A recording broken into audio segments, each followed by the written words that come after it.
नमस्कार दोस्तों, वर्ष एनालिसिस विद राजू में आप सभी का स्वागत है।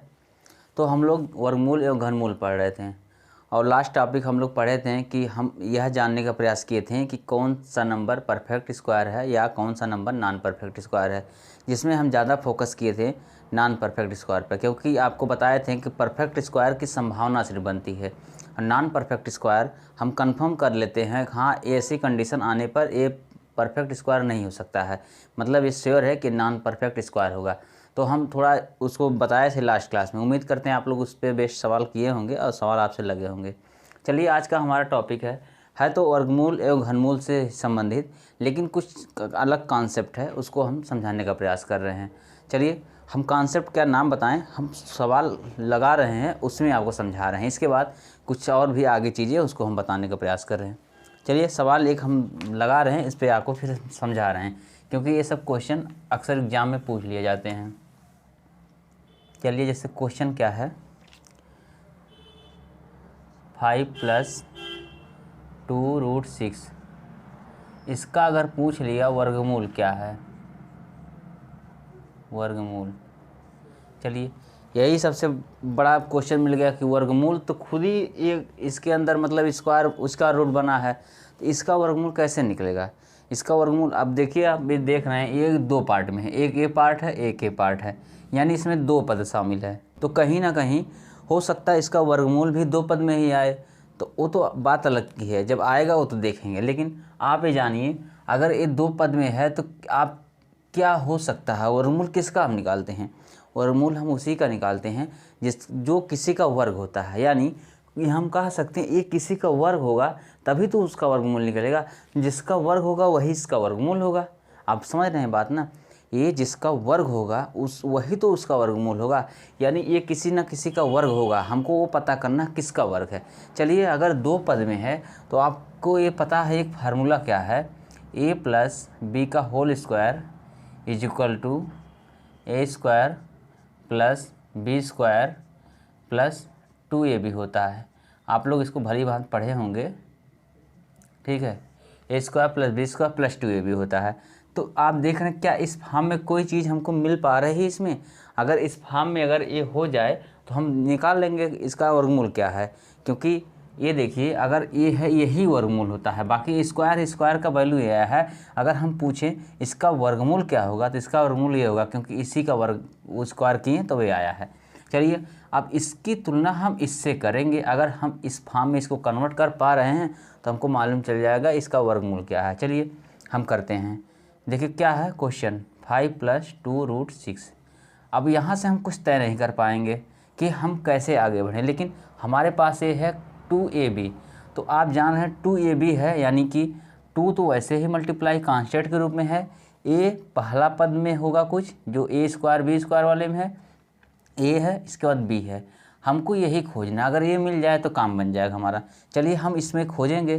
देखिए 2 तो पहले से गुणा है, उसको तो हम ऐसे लिख देंगे, ठीक है।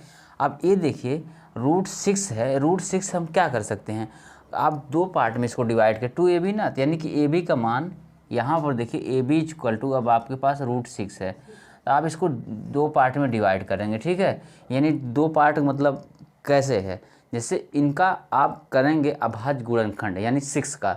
देखिए आप यहाँ √6 × √1 भी कर सकते हैं, लेकिन इसका कोई मतलब नहीं निकलने वाला है, ठीक है। अगर आपके पास इसके अलावा भी कोई अगर हो जा रहा है गुणनखंड तो आप उसको सॉल्व करिए, ठीक है। जैसे देखिए अभी क्यों नहीं होगा वो भी हम बात करेंगे। चलिए, अभी ये भी बता रहे हैं क्यों नहीं हो सकता है। चलिए, अगर हम यहाँ इसको √6 को क्या हम लिख सकते हैं, √2 × √3 लिख सकते हैं। देखिए √6 को √2 × √3 लिख सकते हैं। अब यही हम किए हैं, यानी कि √2 × √3, या हम कह सकते हैं ये 2√6 हो गया।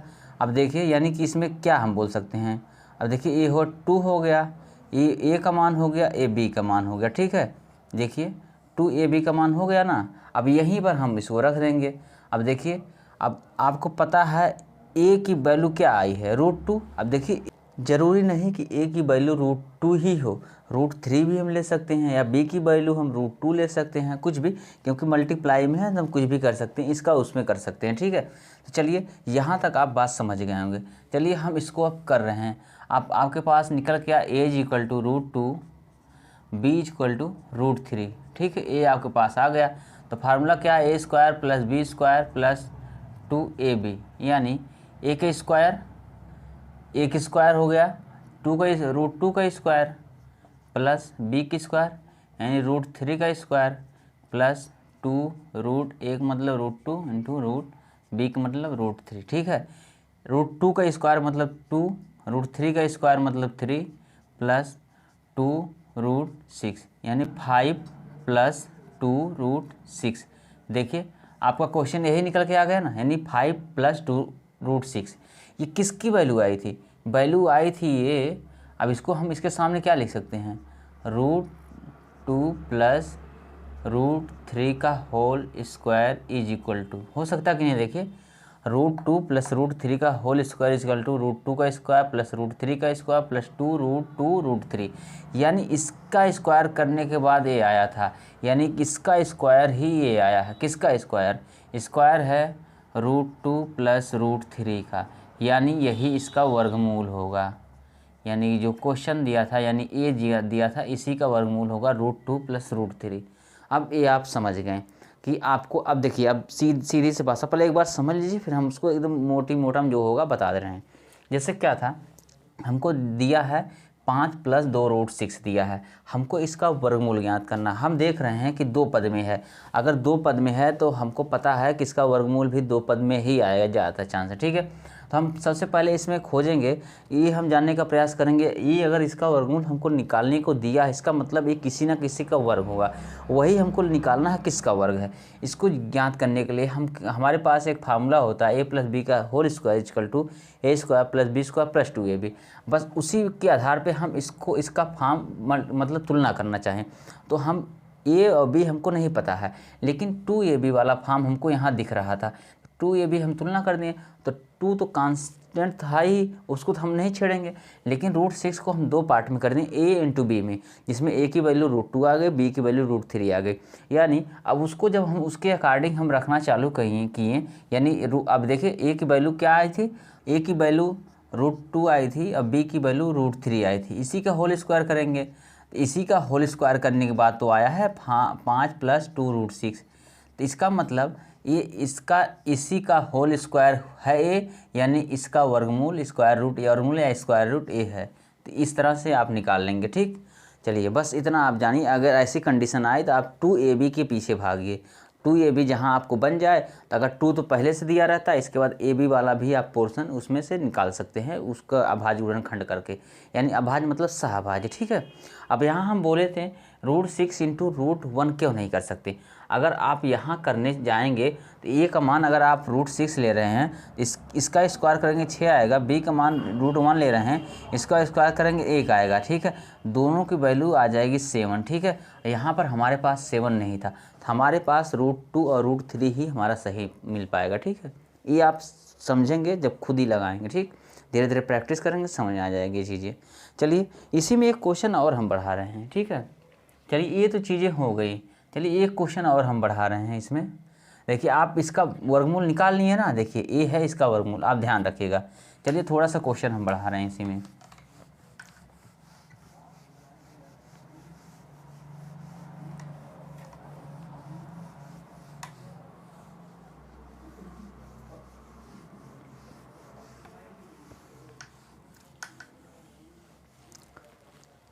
इसका वर्गमूल क्या आया था, इसका वर्गमूल आया था √2 प्लस √3, ये इसका वर्गमूल आया था। अगर आप स्क्वायर करेंगे तो इसके बराबर आएगा। चलिए हम क्वेश्चन अब बोल रहे हैं, यदि a बराबर 5 प्लस 2√6 तो √a माइनस 1/√a का मान। चलिए अब देखिए, अगर आपसे बोल रहा पहले देखिए, अब क्वेश्चन थोड़ा सा आगे बढ़ा, मतलब वो तो आप निकाल नहीं है पिछले क्वेश्चन में, अब इसी क्वेश्चन में हम थोड़ा सा आगे बढ़ाए हैं। यदि a की वैल्यू इतनी है, a की वैल्यू इतनी है तो √a-1/√a का मान, ठीक है, इसका मतलब a का वर्गमूल यहाँ पर, वर्गमूल यहाँ पर, तो आप वर्गमूल तो निकाल ही चुके हैं, √a का मतलब वर्गमूल ही तो हुआ है ना, तो वर्गमूल आप निकाल चुके हैं, इसीलिए हम थोड़ा इसके बाद इसको बढ़ाएं, ठीक है। चलिए अब हम लिख सकते हैं √a की जगह हम क्या लिख सकते हैं, इसको लिख सकते हैं। अगर a की वैल्यू ये हो जा रही है तो √a की वैल्यू हम निकाल ही लिए हैं ना, देखिए √a की वैल्यू है √2 + √3। चलिए इसी पे हम करेंगे, लेकिन इसको थोड़ा सा हम सॉल्व कर ले रहे हैं इसको, तो ये है √a-1/√a, इसका सिंप्लीफिकेशन करेंगे तो आएगा a-1/√a, ठीक है। चलिए ये हो गया, आप सॉल्व करिए इसको, सॉल्व करने के बाद क्या मिलेगा आपको, देखिए ये √a है ना, √a सॉल्व करिए तो ए की वैल्यू कितनी है 5। देखिए यहाँ पर हम मल्टीप्लाई किए तो √a × √a = a हो गया, -1 है /√a। तो अब यहाँ पे a की वैल्यू कितनी है 5 + 2√6, ठीक है, -1 और √a की वैल्यू कितनी है √2 + √3, ठीक है। अब इसको सिंपल में करिए, 5 में से 1 × 4 धन 2√6/√2 धन √3, ठीक है। अब इसमें आप कॉमन क्या ले सकते हैं, 2√2 कॉमन ले सकते हैं। चलिए हम लेके दिखा रहे हैं कैसे। अगर हम 2√2 कॉमन ले रहे हैं, आप देख रहे हैं 2√2 × √2 करेंगे तो कितना आ जाएगा, 2a हो गया, इसका a दोनों मिलकर 2 हो गए। इसका मतलब हमारे पास a है 4 को हम इस फॉर्म में तब लिख सकते हैं ना, 2√2 × 2।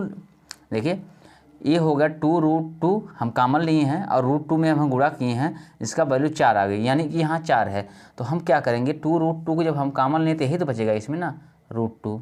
चलिए प्लस, अब 2 तो पहले से कॉमन, देखिए 2 तो हम बाहर ले ही लिए, और इसमें √6 में √2 कॉमन लेंगे तो √3 अंदर बचेगा, देखिए √3 बचा।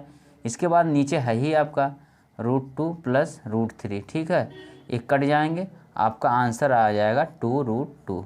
ये आपका आंसर हो गया, बस कुछ नहीं करना था आपका। ये पहले एक क्वेश्चन दिया था, वर्गमूल निकाल लिया था लास्ट वाले क्वेश्चन में, फिर कंडीशन दे दिया a बराबर यदि इतना है तो √a-1/√a का मान पूछा था। तो आप जान रहे हैं कि √a मतलब क्या है, √a मतलब है कि हमको इसका वर्गमूल ही निकालना है। वर्गमूल तो ऑलरेडी आप निकाल के रखे थे, तो आप उसी पे सॉल्व कर दिए, इसके बाद आंसर आपका 2√2 आ गया। क्योंकि ये चीज़ें सिंप्लीफिकेशन के अंतर्गत है, इतना आप कैलकुलेशन कर सकते हैं। अब करना भी हम समझा भी रही हैं इसमें कि a जब इसका मल्टीप्लाई किए तो a हो गया -1/√a, a की वैल्यू आपको पहले ही दिया है यहाँ पर, उसको रखें, -1 हम यहाँ दिए, फिर √a की वैल्यू यहाँ आई थी, इसको रख दिए, बस सॉल्व कर दिए, a निकल गया, ठीक, ये हो गया। चलिए हम कुछ और भी कॉन्सेप्ट बताते हैं। देखिए अभी हम आपको क्वेश्चन नहीं सारे लगवा रहे हैं, अभी मैक्सिमम हम कॉन्सेप्ट टच करने की कोशिश कर रहे हैं, ठीक है। ये भी एक प्रकार का कॉन्सेप्ट ही है, ठीक है, आप इसको समझ जाइए। अभी एक क्वेश्चन और इस पर हम करवा रहे हैं ताकि आपको जो भी डाउट हो वो भी क्लियर हो जाए। तो अभी हम कोशिश कर रहे हैं सारे के सारे कॉन्सेप्ट टच कर दें, ठीक है। बाद में इससे रिलेटेड जितने भी क्वेश्चन बनेंगे हम उसको करवाएंगे 1-2 क्लास में, ठीक है।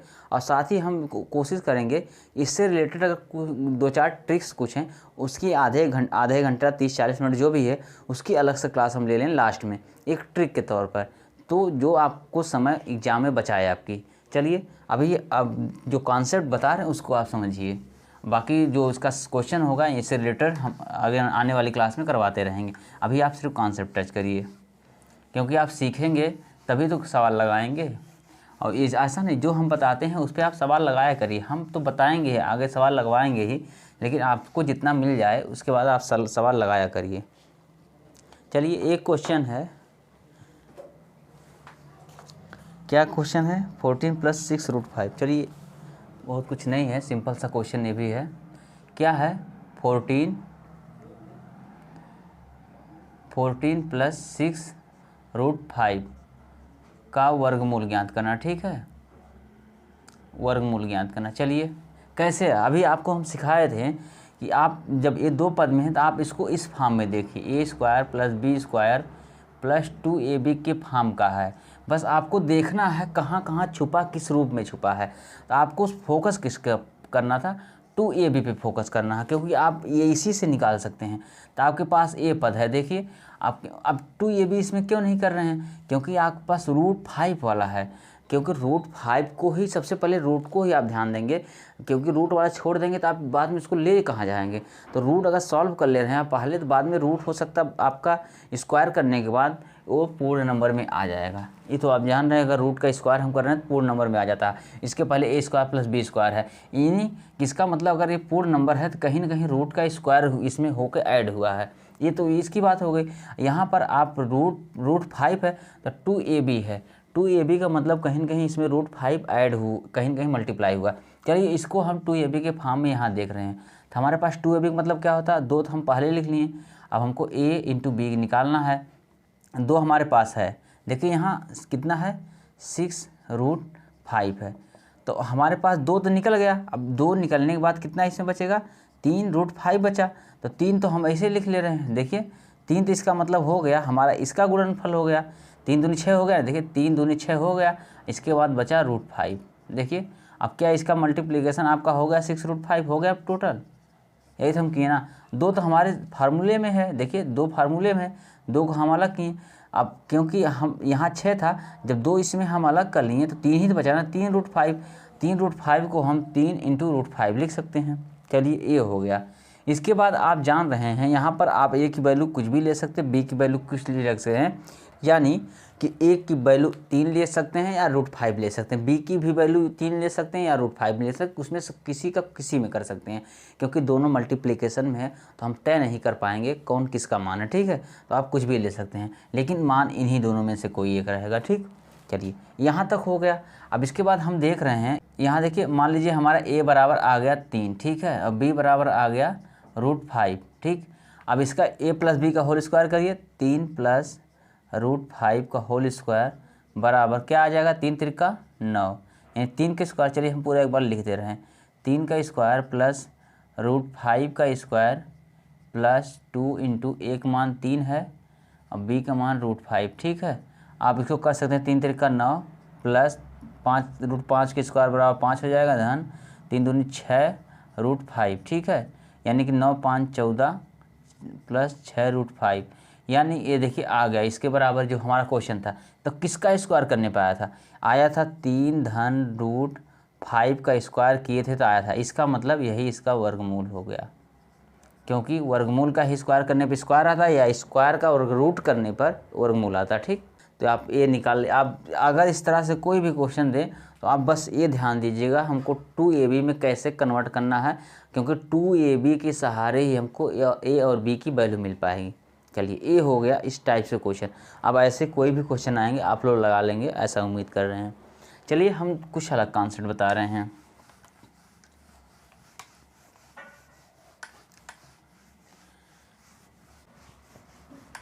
चलिए ठीक है, आप लोग देखे होंगे कुछ ऐसे स्क्वायर रूट होते हैं जो लगातार स्क्वायर रूट के अंदर स्क्वायर रूट, स्क्वायर रूट के अंदर स्क्वायर रूट होते हैं, इस तरह से रहते हैं, तो उनको क्या बोलते हैं, square root of continuous square. चलिए हम इसको टॉपिक लिखते हैं, यानी स्क्वायर रूट ऑफ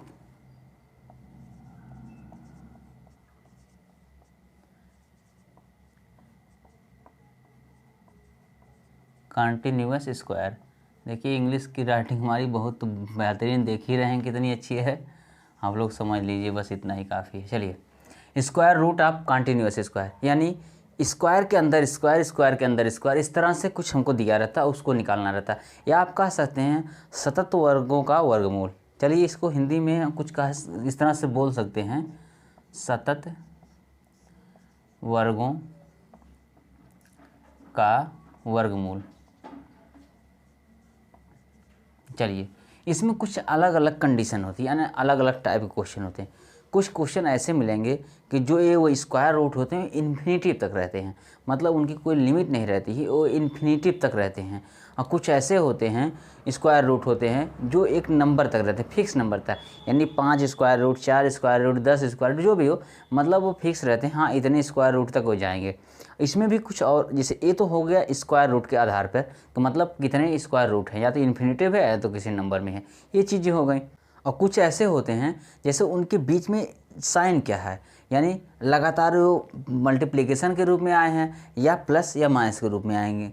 तो ये सब चीज़ें हैं। चलिए हम बारी बारी से सबकी चर्चा करेंगे, आप लोग बस समझने का प्रयास करिए, क्योंकि ये यहीं आप इसको देखिए, अगर इसको कॉन्सेप्ट बता रहे हैं तो आपको बिना क्वेश्चन बताए आप कॉन्सेप्ट नहीं समझ सकते हैं। कुछ ऐसी चीज़ें आपको समझने के लिए, जानने के लिए वो चीज़ें दिखानी पड़ेगी। इसके लिए हम क्वेश्चन के ही सहारे को सॉल्व करवाएंगे, उसी में कॉन्सेप्ट बताएंगे, क्वेश्चन भी करवाएंगे। चलिए, जैसे कभी आप लोग देखेंगे टाइप 1 पहले हम लिख दे रहे हैं, जैसे कुछ आप लोग कन्फ्यूज ना, कम से कम आपका क्लासिफाइड अलग अलग रहे, ठीक है। चलिए टाइप 1 क्या है, जैसे हम बात कर रहे हैं चलिए कांटिन यानी infinitive square root, infinitive square root, ठीक है, स्क्वायर रूट की बात करें। अब इन्फिनिटिव स्क्वायर रूट में मल्टीप्लिकेशन वाला आ सकता है, प्लस माइनस दोनों आ सकता है। चलिए हम पहले मल्टीप्लिकेशन वाला कर रहे हैं। जैसे अगर दे दिया हमको इस तरह से कुछ नंबर, जैसे दे दिया √3, फिर √3, फिर √3, फिर √3, फिर √3, ऐसे ऐसे ऐसे इन्फिनिटी तो चला गया, ठीक है। देखिए आप समझने का प्रयास करिए, यानी √3 के अंदर √3, फिर उसके अंदर √3, उसके अंदर, इसी तरह करते करते इन्फिनिटी तक चला जाएगा। अब इसका कोई लिमिट नहीं है कहाँ तक जाएगा, ठीक है। ऐसी कंडीशन में अगर आप देख रहे हैं इनके बीच में सब में मल्टीप्लिकेशन है, यानी कि गुणा है, धन ऋण नहीं है, ऐसा कुछ, ठीक है। तो ऐसी कंडीशन में आप जान लीजिए जो स्क्वायर रूट के अंदर होता है वही इसका आंसर होता है। तो आप आंसर में से सीधे लिखेंगे, इसका आंसर बराबर 3 आएगा, बस। अगर अब देखिए ध्यान समझिए, अगर इन्फिनिटिव तक ऐसे स्क्वायर रूट दिए रहें और सेम संख्या रहे, संख्या भी सेम रहे, स्क्वायर रूट दिए रहें और उनके अंदर मल्टीप्लिकेशन हुआ यानी गुणा का चिन्ह हो, तो ऐसी दशा में जो स्क्वायर रूट के अंदर होता है वही संख्या उसकी वैल्यू होती है।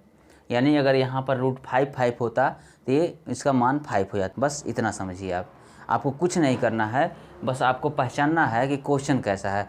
क्वेश्चन सबसे पहले आपको स्क्वायर रूट के अंदर होना चाहिए, यानी कि यहाँ पर पावर यानी स्क्वायर रूट ही होना चाहिए, ये ध्यान दीजिएगा।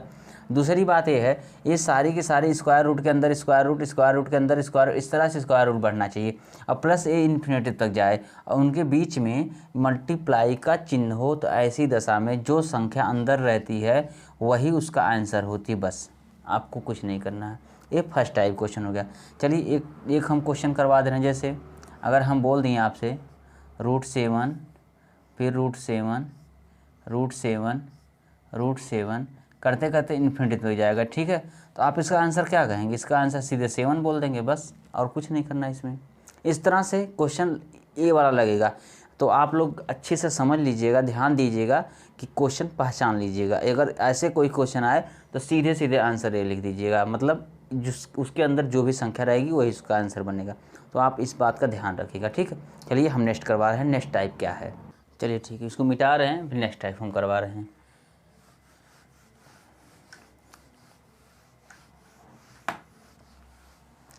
नेक्स्ट टाइप में देखिए क्या होगा।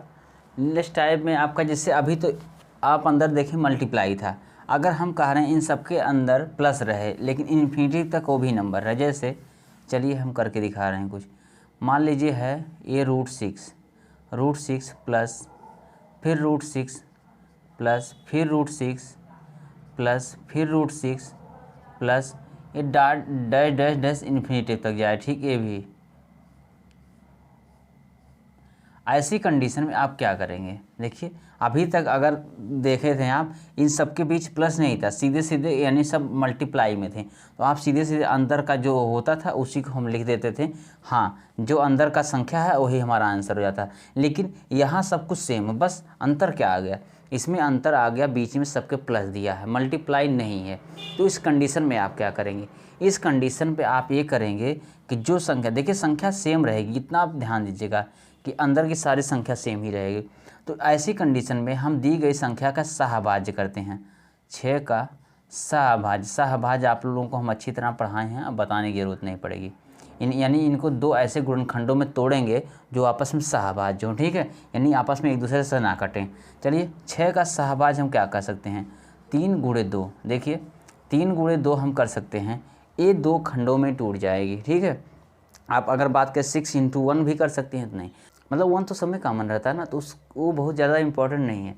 तो आप उसको 2 पार्ट में, अगर उसके अलावा 2 पार्ट में टूट जा रहा है तो आप इसमें तोड़ दीजिए, कोई दिक्कत नहीं, क्योंकि आपको सहभाज्य में तोड़ना है और एक सहभाज्य नहीं होता, क्योंकि एक तो सब में कॉमन होता है मल्टीप्लाई के रूप में, तो उसकी बात हम नहीं करेंगे। सहभाज्य में मतलब 2 अलग अलग संख्याएं हमको मिलनी चाहिए, ठीक है। चलिए ये हो गया, तो ये हो गया 3 × 2।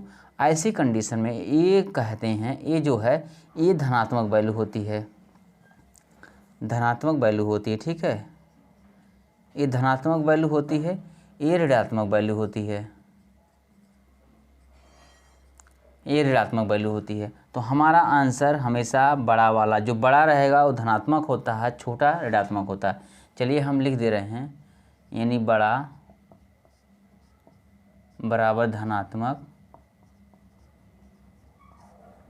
और छोटा बराबर ऋणात्मक होता, ठीक है। और हमारा आंसर हमेशा धनात्मक वाला आता है, ठीक है। जैसे ये देखिए हमारा 3 आ गया, आंसर इसका आएगा 3, ठीक, ये आप ध्यान रखिएगा। बस इसको हम कहिए तो हम कर भी सकते हैं, मतलब इसका मतलब कहाँ से आता है वो भी बता सकते हैं, लेकिन बहुत ज़रूरत तो नहीं लग रही है। चलिए अगर देख रहे हैं, एक बता दे रहे हैं, देखिए क्या है, 6 का सहभाज्य, ठीक है। तो हम देखें अंदर सारी संख्याएं 6 थी, सबके बीच में प्लस का चिन्ह था। अगर यहीं मल्टीप्लिकेशन होता तो सीधे सीधे हम इसकी वैल्यू 6 ही लिख देते हैं, लेकिन प्लस है तो हम वो रूल फेल हो जाएगा। अब हम क्या करेंगे, 6 का सहभाज्य करेंगे। सहभाज्य करने के बाद हम देखेंगे जो बड़ी संख्या होती है सहभाज्य में वो धनात्मक होती है, छोटी संख्या ऋणात्मक होती है, और धनात्मक हमारा आंसर होता है। तो यानी कि जो 3 है, इसमें 6 का सहभाज्य करने पर 3 × 2 आया था, 3 इसमें बड़ी संख्या जो कि धनात्मक है, वही हमारा आंसर भी है। चलिए हम थोड़ा सा आपको आइडिया दे रहे हैं, पूरा करवा तो नहीं रहे हैं, लेकिन चलिए हम आइडिया दे रहे हैं ये कैसे होता है। इसको मतलब ये धनात्मक ऋणात्मक क्या कॉन्सेप्ट है, चलिए हम बता रहे हैं। जैसे हम क्या लिख सकते हैं, इसको हम लिख सकते हैं x = ये लिख सकते हैं, देखिए। चलिए हम क्या करें, चलिए ऊपर हम पूरा मिटा ही दे रहे हैं, इसके बाद थोड़ा समझाने का प्रयास करें, आप लोग समझिए। एक समझा दे रहे हैं, बाकी देखिए पूरा हम नहीं करवाएंगे, आप बस एक आइडिया दे रहे हैं, आप लोग इतना समझदार कर सकते हैं। चलिए क्या है, x = हम मान सकते हैं क्या था, ये 6 + √6 + √6 + √6 + डॉट डॉट, ठीक। चलिए ये इन्फिनिटी तक था। इन्फिनिटी का मतलब आप ये ना समझिए, अगर इसमें से हम 1-2 कम कर दे रहे हैं या बढ़ा दे रहे हैं तो इसकी वैल्यू में कोई अंतर आएगा, कोई भी अंतर नहीं आया। इन्फिनिटी मतलब इन्फिनिटी होता है, अनंत होता है, उसमें कोई अंत उसका होता ही नहीं है। चलिए अगर हम दोनों पक्षों का स्क्वायर कर दें, इसको x बराबर मान लिए, दोनों पक्षों का स्क्वायर अगर हम कर रहे हैं तो क्या होगा, x² = अब देखिए ये है 6, तो ये क्या होगा, ये पहला वाला तो उसको देखिए ये सबके स्क्वायर में, देखिए ये सबके स्क्वायर में है, इसका मतलब इसका स्क्वायर हट जाएगा, क्योंकि अगर एक बार स्क्वायर करेंगे, देखिए ये सबके स्क्वायर में ना बाहर वाला, तो ये स्क्वायर हट जाएगा, आएगा कितना 6 धन, फिर ये क्या आ जाएगा अंदर √6। देखिए अब यहाँ से स्टार्ट होगा, बाकी इसकी वैल्यू हम कह रहे हैं कोई कमी नहीं आएगी 1-2 कम ज़्यादा करने से, क्योंकि इन्फिनिटिव है, ठीक, अनंत तक जाएगा। अब इसकी वैल्यू आप कितना माने, देखिए इसकी ही वैल्यू तो x माने थे। अब ये मत सोचिए कि ये तो कम हो गया, 6 बाहर निकला, अरे भाई 6 बाहर निकला ना, तो 6 तो अलग चीज़ हो गई, अब तो उसको हम मतलब दूसरी चीज़ में बदल लिए ना, लेकिन हमारा रूप अभी भी यहीं पड़ा है। इसको हम क्या लिख सकते हैं, x² बराबर, देखिए x² बराबर 6 धन, एक इसकी वैल्यू क्या थी x, ठीक, ये हो गया। अब इसको हम क्या लिख सकते हैं, x² ऋण x - 6 = 0, आपका द्विघात समीकरण हो गया। अब द्विघात समीकरण के लिए आप लोग मूल निकालना जानते हैं, पढ़े होंगे कि ये -b + √b² - 4ac/2a, ठीक है। इस विविक्तकर जो होता है उस मेथड से आप निकाल सकते हैं। इसका फार्मूला क्या होता है मूल निकालने का, यानी रूट निकालने का, x - b + √b² - 4ac/2a, ठीक है। इसके बाद आप जान रहे हैं कि इसका मान a होता है, इसके आगे पूर्णांक a होता है, इसके आगे पूर्णांक b होता है, इसका a 6 मतलब c है। तो आप इस मेथड से रखेंगे। चलिए हम रख के निकाल ही दे रहे हैं, तब आप लोग समझ जाएंगे। देखिए क्या है, -b मतलब यहाँ आगे का जो पूर्णांक है तो इसके आगे कुछ नहीं है, मतलब 1 है, और -1 है, माइनस पहले से और यहाँ भी माइनस है, तो मतलब हो जाएगा +1। ठीक है, +1 लिखने की ज़रूरत नहीं, सिर्फ 1 लिखेंगे, प्लस माइनस √b²। देखिए इसके आगे माइनस है ना, बोले हैं, देखिए b² हमको दिया है, लेकिन इसके आगे -1 है, तो -1 का स्क्वायर भी 1 ही होगा।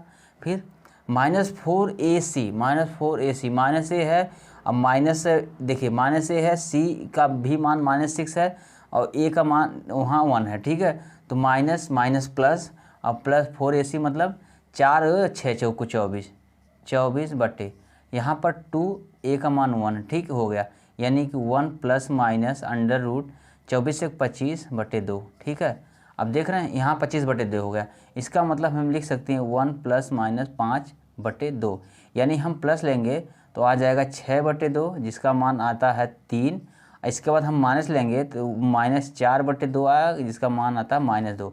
देखिए वही चीज़ आ गई ना, आपसे हम बोले थे जो बड़ा वाला धनात्मक आया, देखिए धनात्मक आया, और छोटा वाला देखिए ऋणात्मक आया, तो छोटा वाला ऋणात्मक आया। आपसे हम डायरेक्ट बोले थे, वही देखिए चीज़ आ गई। आप आंसर में लिखेंगे, आप आंसर जब भी लिखेंगे तो आप बड़े वाले को धनात्मक वाले का आंसर लिखेंगे, बड़े वाले का मतलब धनात्मक वाले का आंसर लिखेंगे। ठीक, ये चीज़ आप समझ गए, ये चीज़ आपके समझने लायक थी, इसको आप समझ लीजिए। फिर से एक बार हम समझा रहे हैं, अच्छे से आप समझ लीजिए, बस 1 मिनट देखिए अब ध्यान से। क्या है, जैसे हमारा फॉर्म इसमें था, यानी कि इस तरह से अगर कोई हमको क्वेश्चन दे दिया जो अंडर रूट के अंदर अंडर रूट हो और बीच में प्लस लगा हो, ठीक है, तो ऐसी कंडीशन में हम क्या करते हैं, हम इसका सहभाज्य करते हैं। सहभाज्य करने के बाद उसमें एक छोटी एक बड़ी नंबर मिलती है, जो बड़ी संख्या मिलती है वो धनात्मक होती है, जो छोटी संख्या मिलती है वो ऋणात्मक होती है, और बड़ी संख्या जो धनात्मक होती है वही हमारा आंसर होता है। बस इतना आप समझिए, और कुछ नहीं समझना आपको। चलिए इसका हम ऋणात्मक वाला कर ले रहे हैं। देखिए हो गया, धन धन सबके बीच में था, अब ऋण ऋण हम कर रहे हैं। चलिए देखिए ये भी आप समझाए थे, यहाँ पर ये भी, चलिए हम इसको भी थोड़ा समझाते रहें। इसमें हम क्या किए थे, हमारे पास ए हमारा था, इसको x के बराबर हम मान लिए। अब दोनों पक्षों का स्क्वायर करें तो x बराबर स्क्वायर हो गया, यहाँ पर 6, क्योंकि सबके ऊपर स्क्वायर था तो ये वाला स्क्वायर हट गया, इसके बाद 6 प्लस फिर यही रूप आ गया। इसका मान हम पहले ही x माने थे, फिर x रख दिए, फिर ये द्विघात समीकरण में कन्वर्ट हो गया। और द्विघात समीकरण को आप जान रहे हैं, हल उसका रूट निकालने का एक फार्मूला है -b + -√b² -4ac/2 है, जिसको श्रीधराचार्य नियम बोलते हैं। आप लोग पढ़े हैं, और नहीं पढ़े होंगे तो आने वाले टाइम में जब हम अलजेब्रा पढ़ाएंगे तो उसमें पढ़ा देंगे। चलिए अभी आप जान लीजिए, हमको बस यही आप सिंपल सा रूल जानिए, इसको सहभाज्य गुणनखंड में तोड़ना है, अब बड़ा वाला ही हमारा आंसर होगा, वो जो कि धनात्मक होता है। चलिए अब आप इसका ऋण वाला देखिए, धन वाला देख लिए।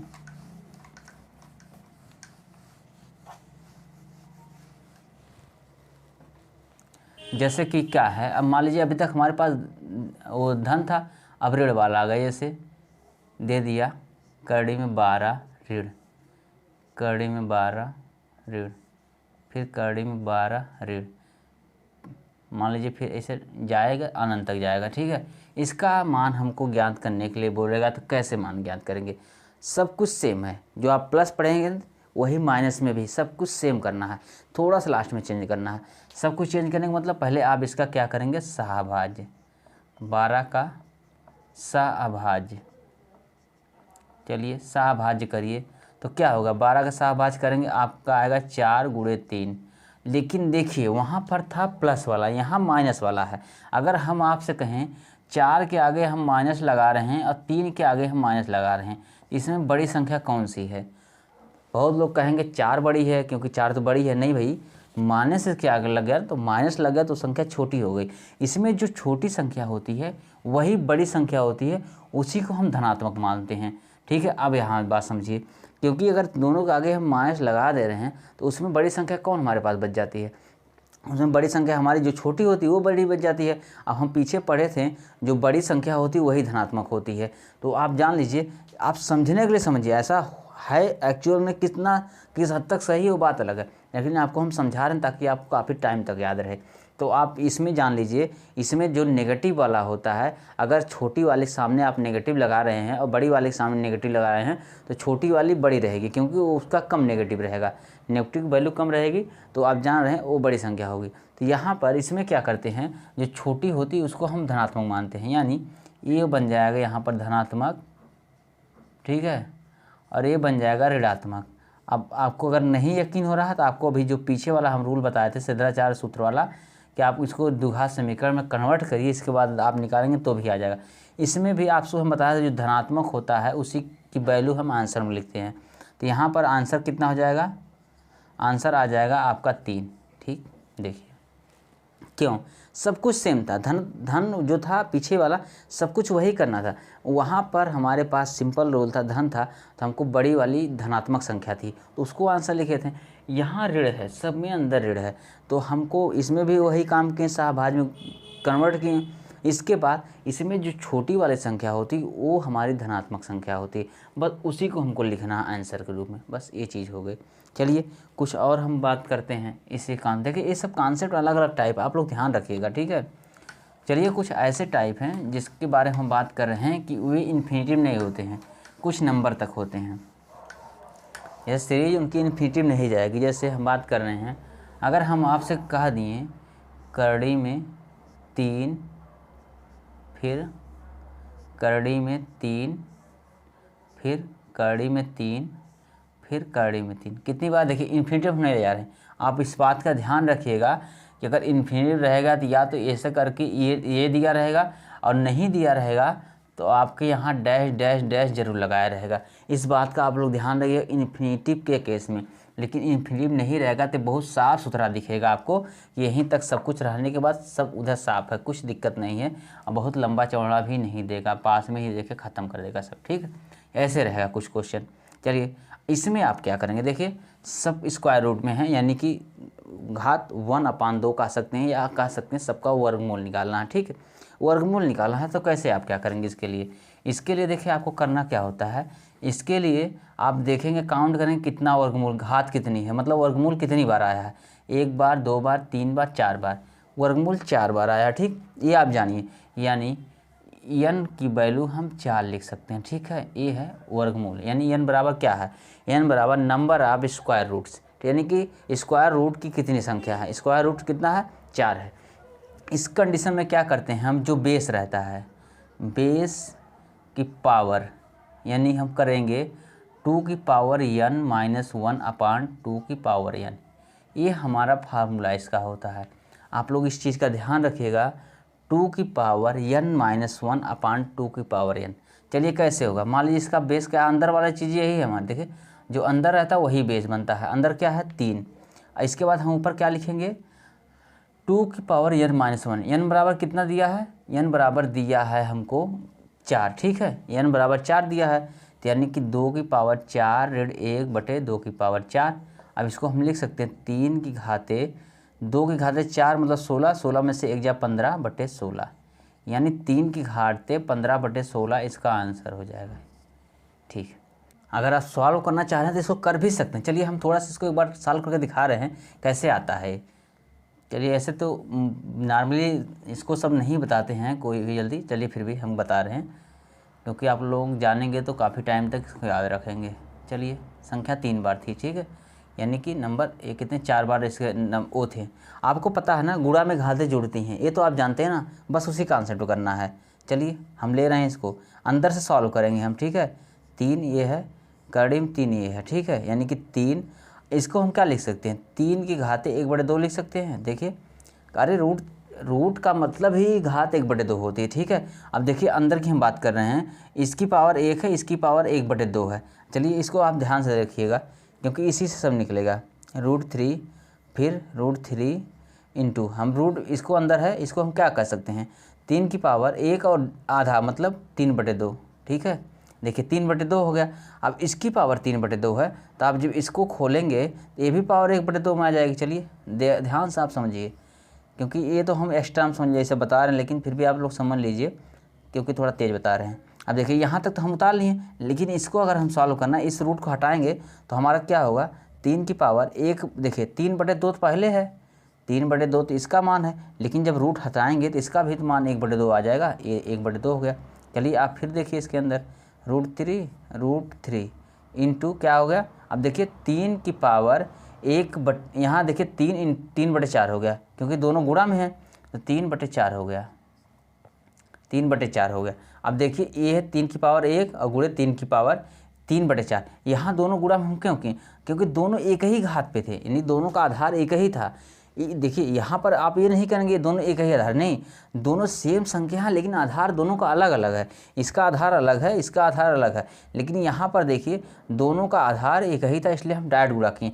और यहाँ पर आधार अलग अलग है, भले आधार सेम है तो हम उसको जोड़ेंगे। चलिए इसके बाद हम क्या करेंगे, √3 इंटू, अब देखिए यहाँ पर √3 हम ऐसे लिखेंगे, इसको हम लिख सकते हैं 3 की घाते 1 में आप 3/4 आप जोड़ेंगे। देखिए 1 में 3/4 जोड़ेंगे, 4 एकम 4, 7/4 हो जाएगा। ठीक है, 7/4 हो जाएगा इसका मान, यानी 7/4।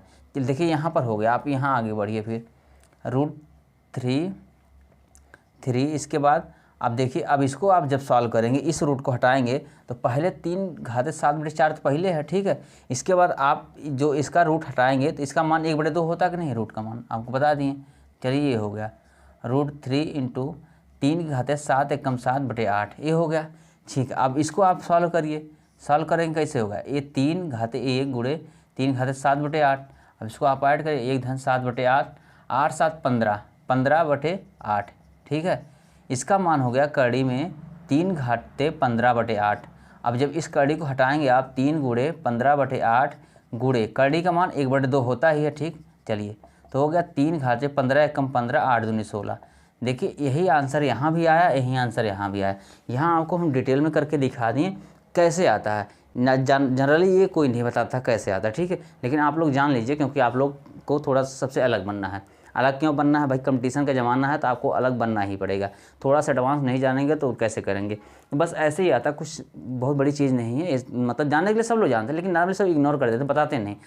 अब जब भी इस तरह के कोई क्वेश्चन आए तो आप इतना करके प्रूफ के लिए कर सकते हैं, लेकिन करने की ज़रूरत नहीं है, क्योंकि एग्जाम में आपके पास इतना टाइम नहीं होगा। ये सब देखिए यहाँ से चल रहा है, यहाँ पहुँचा, एक एक स्टेप इसलिए आपको बता रहे थे क्योंकि आप लोग अच्छे से समझ जाएँ। चलिए आपको करना क्या, ऐसी कंडीशन में जो अंदर रहता आधार उसको हम मानेंगे आधार, इसके बाद 2 की पावर लगाएंगे, गिनेंगे कितनी बार कर रही है, 1 2 3 4, 4 बार मतलब 4 - 1 बटे 2 की पावर 4, बस यही आपको करना है, यानी 3 की पावर 15/16। ये सीधे सीधे आंसर लाना, जितना झमेला में पालेंगे आप। ठीक, चलिए ये हो गया। ये सब क्वेश्चन आपके इस टाइप के जो भी रहेंगे अब आप लगा सकते हैं। ये क्वेश्चन कुछ अलग टाइप का आता है, मतलब देखिए क्वेश्चन अलग नहीं, मतलब थोड़ा सा कम्बिनेशन रहता है, उसमें प्लस भी रहेगा माइनस भी रहेगा, इन्फिनिटिव तक नहीं रहेगा, और ऐसे नॉर्मली रहेगा। आपको करना है, समझना है। चलिए उसको भी हम करवा दे रहे हैं ताकि आप लोगों के जो इस टाइप क्वेश्चन सब हो जाएं। अब देखिए इस टाइप कोई क्वेश्चन आएगा आप लोग कर लेंगे। चलिए एक क्वेश्चन इस पर हम प्रैक्टिस करवा दे रहे हैं।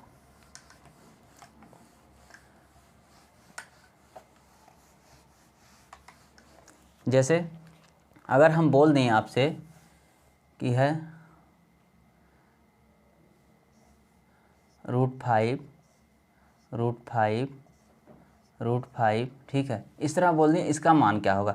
आप क्या करेंगे, 5 को ऐसे लिखेंगे आधार के तौर पे, इसके बाद काउंटिंग करेंगे 2 की पावर में 1 2 3 बार घात आई है तो 3 घात -1 बटे 2 की घाते 3, बस 5 की घाते 2 की पावर 3 मतलब 8, 8 में से 1 जा 7, 7/8, यानी 5 की घाते। अब यहाँ देखिए आप 5 सही मत समझिएगा, ठीक है, इसका मान है 5 की घाते है, ठीक है, 5 की घाते 7/8, इस तरह से आप लिखिएगा। ठीक, नहीं तो आप लोग 5 सही करके क्या पता कर लें, 5 की घाते 7/8 है। ठीक, इसका मान ये है, इस तरह आप कर लेंगे। चलिए एक क्वेश्चन अलग है जो बता रहे हैं, सबका कम्बिनेशन आप कर आ जाता है, बस एक बार आप लोग देख लीजिए, जो लोग एकदम नहीं जानते होंगे वे भी समझ जाएंगे कैसे सॉल्व किया जाए। बाकी अगर आप लोग यही पढ़ाया हुआ उसको कर लेंगे, ये जो अभी पढ़ चुके हैं आप ना, इसी के सहारे पूरा कर लेंगे, लेकिन फिर भी आप लोग एक बार देख लेंगे ना तो आप लोग उसको सॉल्व आसानी से कर लेंगे।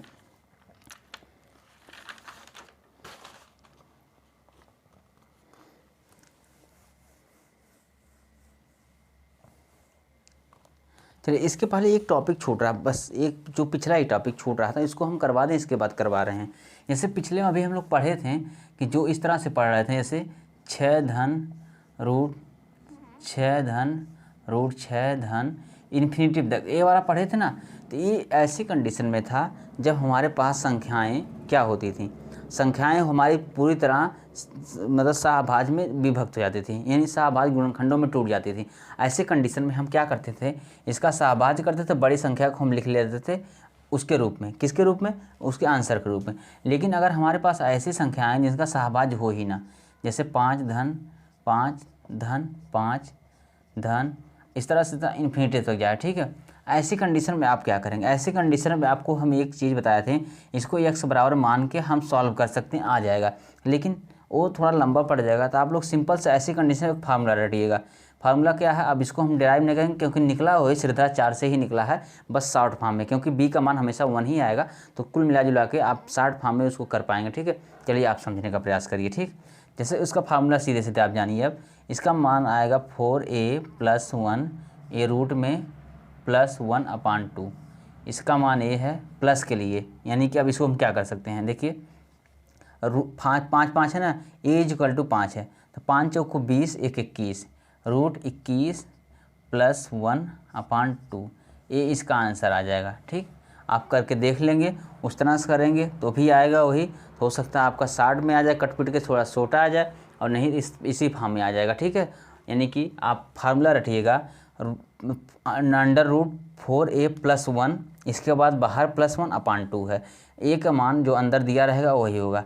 अगर आप कर रहे हैं किसके लिए, अगर आप नेगेटिव चीज़ के लिए कर रहे हैं, यहाँ प्लस था सब में, अगर यही आप माइनस के लिए कर रहे हैं, जैसे √5 माइनस √5 फिर माइनस फिर √5 फिर माइनस फिर अनंत तक जा रहा है, ये भी आप ऐसी कंडीशन में क्या करें, कुछ नहीं, ऐसी कंडीशन आपको करना है कि 4a + 1, ए अंडर रूट में रहेगा -1/2a, ठीक है।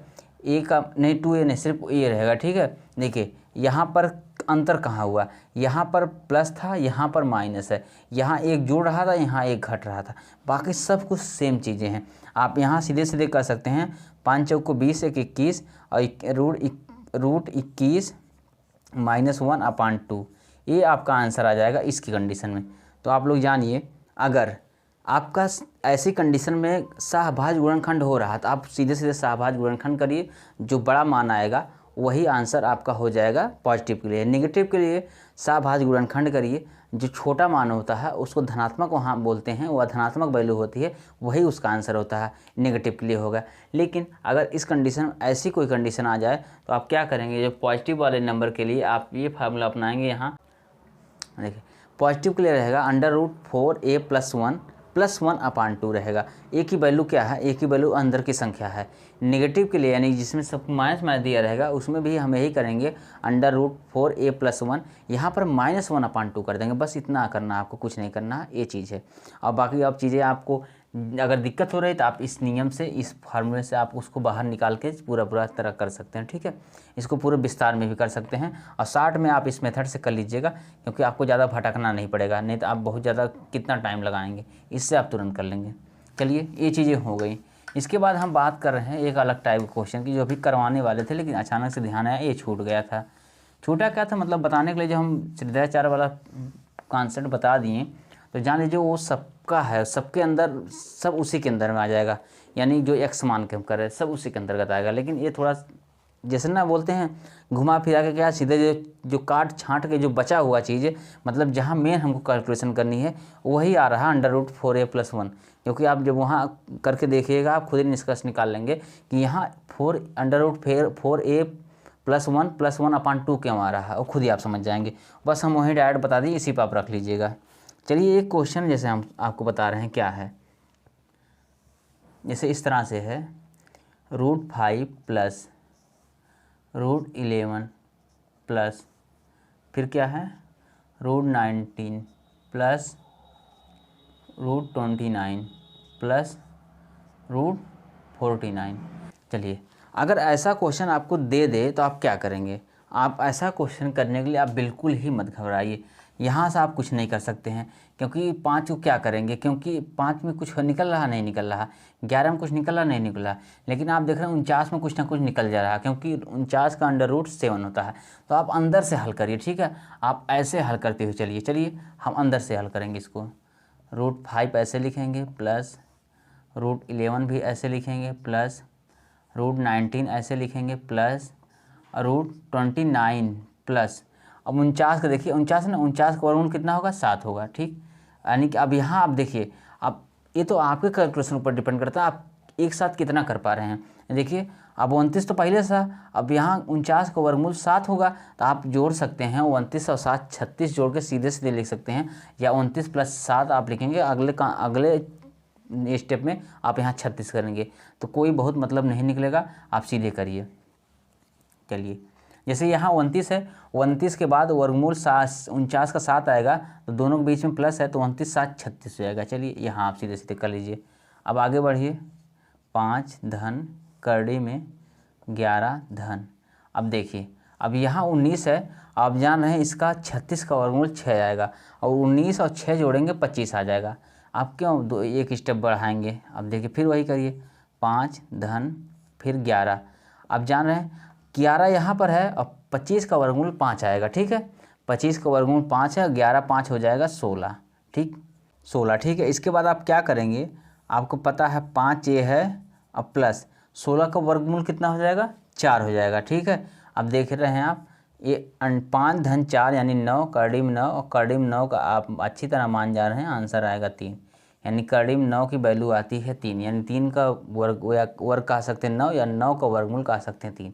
यानी ऐसे क्वेश्चन आएंगे तो आपको स्टेप बाय स्टेप बस इस तरह अंदर से सॉल्व करते हुए चलना है बाहर की तरफ, ठीक। आपको बिल्कुल नहीं घबराना है, आराम से स्टेप बाय स्टेप अंदर की तरफ से सॉल्व करते हुए बाहर की तरफ चलना है, आपका क्वेश्चन सॉल्व हो जाएगा। तो ऐसे कुछ क्वेश्चन थे जो बड़े अटपटे लगते हैं, यानी कि आप जो अभी याद देखें क्वेश्चन थोड़े अटपटे थे, ये अक्सर एग्जाम में पूछे जाते हैं क्वेश्चन। और ऐसे में क्या होता है, जिनको आता बस 1 मिनट में करके निकल लेते हैं, जिनको नहीं आता वो बेचारे सोचते हैं यार क्या आफत आ गई, छोड़ के चले जाते हैं। तो ये सब क्वेश्चन रहेंगे तो आपके लिए प्लस पॉइंट रहेंगे, आप लोग इसको करके आइएगा, ठीक है। तो चलिए इस तरह के जो भी आज क्वेश्चन थे समाप्त हो गए हैं। आगे हम क्लास में करेंगे इसी से रिलेटेड, यानी वर्गमूल एवं घनमूल से रिलेटेड कुछ क्वेश्चन, यानी कॉन्सेप्ट लगभग सब खत्म हो चुके हैं। अगर कोई बचा हो तो 1 2 हम देख लेंगे, बचा है नहीं बचा होगा तो कोई बात नहीं, हम इस पर बेस्ड जितने भी क्वेश्चन हर क्लास में करवाएंगे जितना हो पाएगा। क्योंकि देखिए जितना होने का मतलब ये नहीं कि हम हमेशा करवाते रहेंगे, हाँ जितना हम पढ़ाएं उससे मतलब जितना कॉन्सेप्ट है जितना हम पढ़ाए हैं उससे रिलेटेड हम क्वेश्चन करवाएंगे। हो सकता है कुछ ऐसे क्वेश्चन हो जो हम पढ़ाए हैं लेकिन डायरेक्ट उससे रिलेट नहीं करते हों, घुमा के करते हैं, वो भी हम करवाएंगे। तो आप लोग निश्चिंत रहिएगा, अपने तरफ से आप क्वेश्चन करिए, बाकी कुछ क्वेश्चन हम भी आपको प्रोवाइड करवाएंगे, तो आप वहाँ से भी देख लीजिएगा। चलिए आज की क्लास यहीं रोकते हैं। क्लास आप लोगों को अच्छी लगी इसको लाइक करिए, सब्सक्राइब करिए, दोस्तों को शेयर करिए। धन्यवाद।